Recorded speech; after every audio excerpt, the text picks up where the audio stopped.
పవన్ కళ్యాణ్ సంచలన వ్యాఖ్యలు చేశారు. పొత్తుల మధ్యవర్తిత్వం వల్ల తనకు త్యాగాలు తప్పలేదన్నారు పవన్ కళ్యాణ్. బీజేపీ సీట్లు కోరుకోవడం వల్ల తాను కొన్ని సీట్లు వదిలేయాల్సి వచ్చిందన్నారు. మొత్తం మీద పొత్తుల కోసం మధ్యవర్తిత్వం వహించడం వల్ల ఎంతో నష్టపోవాల్సి వచ్చిందని అన్నారు. పెద్ద మనసుతో వెళితే తానే సీట్లు వదులుకోవాల్సి వచ్చిందని పవన్ ఆవేదన చెందారు.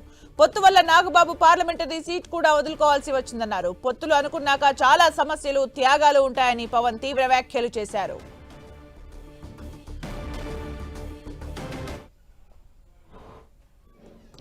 అందరినీ ప్రొవైడ్ చేయడానికి రెండు సంస్థలు కొంతమందికి ఇవ్వగలిగాను.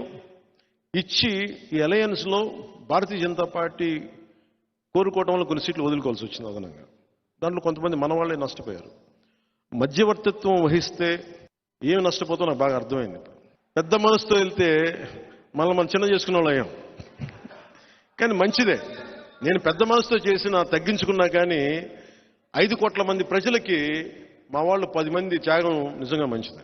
విదురు నీతిలో ఒకటి ఉండదు. ఒక రాజ్యం కోసం, ఒక కుటుంబం కోసం ఒక వ్యక్తి, ఒక గ్రామం కోసం ఒక కుటుంబం, ఒక రాజ్యం కోసం ఒక గ్రామాన్ని వదులుకోక తప్పదని. అంటే ఒక రాజ్యక్షేమం కోసం గ్రామాన్ని కూడా వదులుకోక తప్పదని.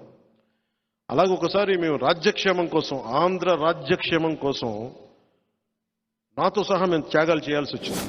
ఒక పార్లమెంట్ సీట్ కూడా వదులుకోవాల్సి వచ్చింది. స్వయాన మా అన్న, మా నాగబాబు, నాకు హిస్టరీ పాఠాలు నేర్పించిన నా టీచర్, నాని పాల్కీవాల్ అనే గొప్ప లాయర్ని నాకు పరిచయం చేసిన వ్యక్తి, ఒకలా నా టీచర్. నాకు ఆయనకి మాట ఇచ్చి కూడా నేను ఈ పొత్తులో దాన్ని త్యాగం చేయక తప్పలా. అలాంటిది మా అన్న ఈరోజు పొద్దున లెటర్ పంపించాను. ఏం పర్లేదు, నేను నీకు అండగా ఉంటాను. నువ్వు చెప్పిన 21 నియోజకవర్గాల్లో, అంటే నువ్వు చెప్పిన 21 నియోజకవర్గాల్లో మన అందరి అభ్యర్థుల కోసం కృషి చేస్తాను. నువ్వు ఎక్కడైతే అలయన్స్ పార్ట్నర్స్ ఉన్నారో ఎక్కడికి వెళ్ళమంటో అక్కడికి వెళ్ళి నేను పనిచేస్తాను. మనస్ఫూర్తిగా మా అన్నయ్య నాగబాబు గారికి నన్ను అర్థం చేసుకున్నందుకు ప్రత్యేకంగా నా కృతజ్ఞతలు. ఇవి ఎందుకు చెప్తున్నానంటే త్యాగాలు చేయకుండా ఎవరూ లేవు. వీటన్నిటి వెనక రాష్ట్రం బాగుండాలని ఒక ప్రయోజనం. కొంతమందికి వచ్చినాయి, కొంతమందికి రాలేదు. రేపు పొద్దున ప్రెస్ మీట్లు పెట్టి నన్ను తిడితే నేనేం బాధపడను. నేను మీ ఆవేదన అర్థం చేసుకున్నాను. కానీ స్థాయికి మించి చేస్తే మటుకు క్రమశిక్షణ చర్యలు తప్ప. నేను నన్ను వ్యక్తిగతంగా ఏదైనా తిట్టండి, పొత్తు ధర్మాన్ని మటుకు ఆ స్ఫూర్తిని చంపగలను. అలాంటి వ్యక్తులు ఎవరన్నా కూర్చొని ఉన్నా కానీ భవిష్యత్తులో కానీ సమీప భవిష్యత్తులో కానీ ఖచ్చితంగా క్రమశిక్షణ. రైట్. జనసేన అధినేత పవన్ కళ్యాణ్ సంచలన వ్యాఖ్యలు చేశారు. మధ్యవర్తిత్వం వహిస్తే త్యాగాలు తప్పడం లేదు అంటూ కూడా సంచలన వ్యాఖ్యలు చేశారు. మరిన్ని అప్డేట్స్ మా ప్రతినిధి నరసింహారావు అందిస్తారు. నరసింహారావు, జనసేన అధినేత పవన్ కళ్యాణ్ ఆవిర్భావ సభలో సంచలన వ్యాఖ్యలు అయితే చేశారు. పొత్తులకు మధ్యవర్తిత్వం వహించడం వలన తాను సీట్లు ఏ విధంగా కోల్పోవలసి వచ్చింది అనేది ప్రజలకు వివరించే ప్రయత్నం అయితే పవన్ కళ్యాణ్ చేసేది చెప్పొచ్చు. ఇటీవల కాలంలో ఏదైతే టీడీపీ జనసేన పొత్తులపై వెళ్ళినప్పుడు కొన్ని సీట్లను కూడా ప్రకటించడం జరిగింది. ఆ సమయంలో ఏదైతే పవన్ కళ్యాణ్ 24 అసెంబ్లీకి సంబంధించి 3 పార్లమెంటుకు సంబంధించి పోటీ చేస్తున్నట్లు కూడా ప్రకటించడం జరిగింది. ఆ తర్వాత జరిగినటువంటి పరిణామాలు టీడీపీ బీజేపీ మధ్య పొత్తులపై సయోధ్య కుదిర్చే సమయంలో ఢిల్లీలో కావచ్చు, అటు చంద్రబాబు నివాసంలో జరిగినటువంటి సమావేశంలో కూడా పొత్తులపై చర్చ జరిగిన సమయంలో కూడా బీజేపీ కొన్ని సీట్లను అడగడం జరిగింది. అయితే ఆ సీట్లనే అటు జనసేన అడిగినట్లుగా కూడా మనకు తెలుస్తుంది. ఆ సీట్లకు సంబంధించి త్యాగాలు చేస్తున్నట్లుగా కూడా పవన్ కళ్యాణ్ ప్రస్తుతం ప్రకటించడం జరిగింది. అయితే ఆ సీట్లు ఏవైతే ఉన్నాయో దాదాపు 3 సీట్లు కుదించుకోవడం జరిగింది. ప్రస్తుతం జనసేన 21 సీట్లను మాత్రమే పోటీ చేస్తుంది. అందులో ఎంపీ సీట్లకు సంబంధించి దాదాపు గతంలో 3 సీట్లకు పోటీ చేస్తున్నట్లుగా ప్రకటించడం జరిగింది. కానీ ప్రస్తుతం ఏవైతే త్యాగం చేయడం వల్ల కేవలం 2 సీట్లను మాత్రమే పోటీ చేస్తున్నట్లుగా కూడా ప్రకటించడం జరిగింది. అంటే పొత్తుకు సంబంధించి మధ్యవర్తిత్వం వహించడం వలన, పెద్ద మనసుతో వెళ్ళడం వల్ల తాను సీట్లు కోల్పోయానంటూ కూడా అటు జనసేన అధినేత పవన్ కళ్యాణ్ ఆవిర్భావ సభలో ఆవేదనతో కూడినటువంటి ప్రసంగం చేశారని చెప్పొచ్చు. ప్రధానంగా ప్రస్తుతం జనసేన 21 సీట్లకు సంబంధించి గతంలోనే 6 సీట్లను ప్రకటన చేయడం జరిగింది. ప్రస్తుతం ఏదైతే నిన్న సాయంత్రం అధికారికంగా 5 సీట్లను ప్రకటించపోయినప్పటికీ కూడా ఆయా నేతలకి ఇప్పటికే సమాచారం ఇచ్చినట్లుగా ఒకటి సమాచారం ఉంటుంది.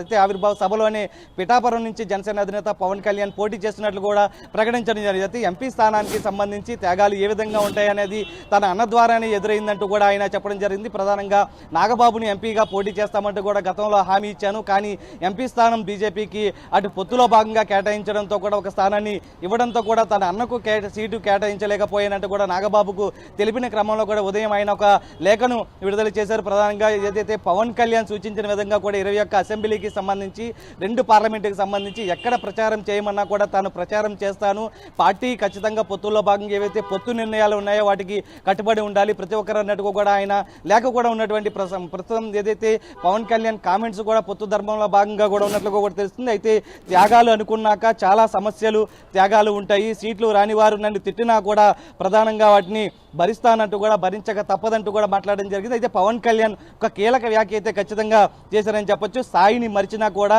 పొత్తు ధర్మాన్ని నాశనం చేసినా కూడా ఊరుకునేది లేదు, పొత్తులకు సంబంధించి ఎంత కష్టపడ్డామో ఏవేవి త్యాగాలు చేసామో అవన్నీ దగ్గరుండి చూశాను కాబట్టి ప్రతి ఒక్కరు పొత్తు ధర్మాన్ని పాటించాలంటూ కూడా పవన్ వ్యాఖ్యలను అయితే చూడొచ్చు. అంటే నరసింహారావు ఫస్ట్ నుంచి కూడా పొత్తులు కన్ఫర్మ్ అయినప్పటి నుంచి కూడా వైసీపీ తీవ్ర వ్యాఖ్యలు చేస్తూనే వస్తుంది జనసేనకు సంబంధించి. ఇప్పుడు పవన్ కళ్యాణ్ చేసిన వ్యాఖ్యలు మళ్ళీ వైసీపీకి అస్త్రంగా మారే ఛాన్స్ ఉందా?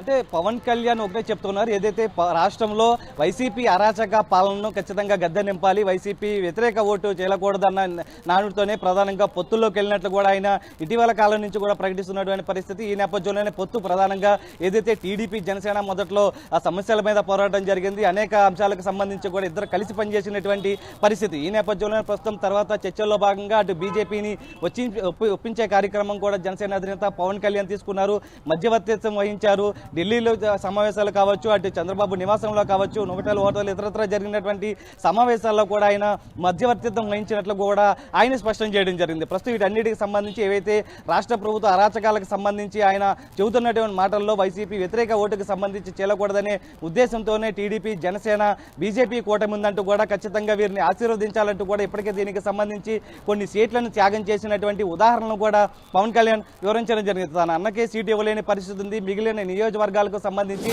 ఎవరైతే సీట్లు రాని వారు ఉన్నారో వారు కూడా ఖచ్చితంగా పార్టీ న్యాయం చేస్తుంది, వారు ఎవరు కూడా ఆగ్రహ ఆవేశాలకు లోను కావద్దు, ఖచ్చితంగా న్యాయం చేస్తామంటూ కూడా చెప్తున్నటువంటి పరిస్థితి. ప్రస్తుతం పొత్తులో భాగంగా సీట్లు మొత్తం కన్ఫర్మ్ అయిపోయిన తర్వాత ఒక కార్యాచరణ, ఒక బహిరంగ సభలకు మొత్తం ప్లాన్ చేస్తుంది. ఎందుకంటే పిఠాపురం నుంచి ఇప్పటికే జనసేన అధినేత పవన్ కళ్యాణ్ పోటీ చేస్తారని ప్రకటన చేయడం జరిగింది, కానీ ఎంపీ స్థానానికి ఆయన పోటీ చేయడం లేదంటూ కూడా ఆయన ప్రకటన అయితే చూడొచ్చు. ప్రధానంగా ఏదైతే రాష్ట్రంలో జరుగుతున్నటువంటి పరిణామాల నేపథ్యంలో కూడా ఖచ్చితంగా వైసీపీని ఎదుర్కోవాలంటే ఖచ్చితంగా పొత్తులో వెల్లడమైన భావం కూడా 3 పార్టీలు కలిసినటువంటి పరిస్థితి. ఈ నేపథ్యంలోనే 17వ తేదీన బహిరంగ సభ చిలకలపూడిలో జరగబోతుంది. ఈ సభకు సంబంధించి అటు పవన్ కళ్యాణ్, ప్రధాని నరేంద్ర మోడీతో పాటు టీడీపీ అధినేత చంద్రబాబు కూడా ముగ్గురు ఒకే వేదిక పైన ఉండబోతున్నారు. ఖచ్చితంగా ఒక కార్యాచరణ, ఒక అల్టిమేటం సంబంధించి రాష్ట్రంలో ఏ విధంగా పొత్తులో భాగంగా 3 పార్టీలు వెళ్ళబోతున్నాయి, అధికారంలోకి వచ్చే విధంగా కూడా ఏ విధంగా ఉండబోతుంది అనేది కూడా ఒక సభ ద్వారా ప్రజలకు క్లారిటీ ఇచ్చే అవకాశం అయితే కనిపిస్తుంది. Thank you Narasimha Rao for the updates.